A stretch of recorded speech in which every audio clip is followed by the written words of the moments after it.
It was toward the evening that Ichabod arrived at the castle of Herr von Trassel, which he found thronged with the pride and flower of the adjacent country. Old farmers, a spare leathern-faced race, in homespun coats and breeches, blue stockings, huge shoes, and magnificent pewter buckles. Their brisk, weathered little dames in close-crimped caps, long-waisted short gowns, homespun petticoats with scissors and pin cushions, and gay calico pockets hanging on the outside. Buxom lasses, almost as antiquated as their mothers, except where the straw hat, a fine ribbon, or perhaps a white frock gave symptoms of city innovation. The sons in short, square-skirted coats with rows of stupendous brass buttons, and their hair generally queued in the fashion of the times, especially if they could procure an elk skin for the purpose, it being esteemed throughout the country as a potent nourisher and strengthener of the hair. Brom Bones, however, was the hero of the scene, having come to the gathering on his favorite steed, Daredevil, a creature like himself full of mettle and mischief, which no one but himself could manage. He was in fact noted for preferring vicious animals, given to all kinds of tricks, which kept the rider in constant risk of his neck, for he held a tractable, well-broken horse as unworthy of a lad of spirit. Fain and I would pause to dwell upon the world of charms that burst upon the enraptured gaze of my hero as he entered the state parlor of Van Tassel's mansion. Not those of the bevy of buxom lasses, with their luxurious displays of red and white, but the ample charms of a genuine Dutch country tea table in the sumptuous time of autumn.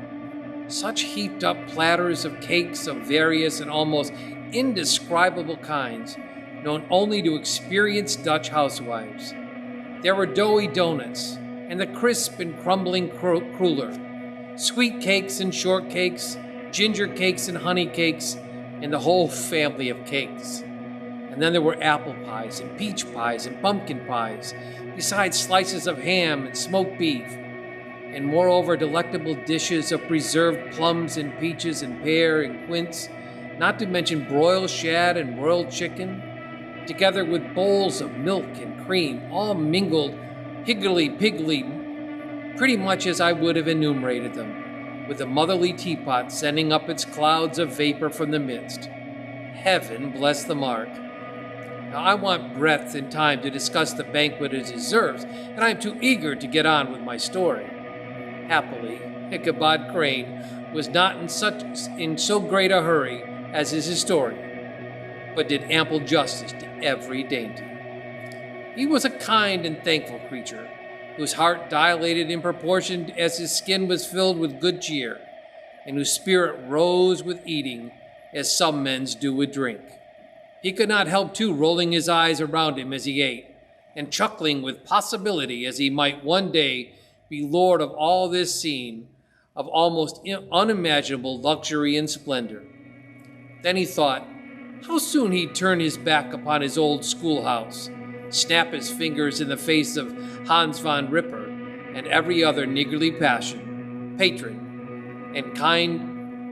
and kick any itinerant pedagogy out the doors that would soon dare to comrade. Old Balthus von Tassel moved among his guests with a face dilated with content and good humor, round and jolly as the harvest moon. His hospitable attentions were brief, but expressive, bringing confined to the shake of hand, a slap on the shoulder, a loud laugh, and a pressing invitation to fall to and help themselves. And now the sound of the music from the common room, or hall, summoned to the dance. The musicians was a gray-haired Negro who had been itinerant orchestra of the neighborhood for more than half a century. His instrument was as old and battered as himself. The greater part of his time he scraped on 2 or 3 strings, accompanied every moment of the bow with a motion of the head, bowing almost to the ground, and stomping his foot whenever the fresh couple were to start. Ichabod prided himself upon his dancing as much as upon his vocal power.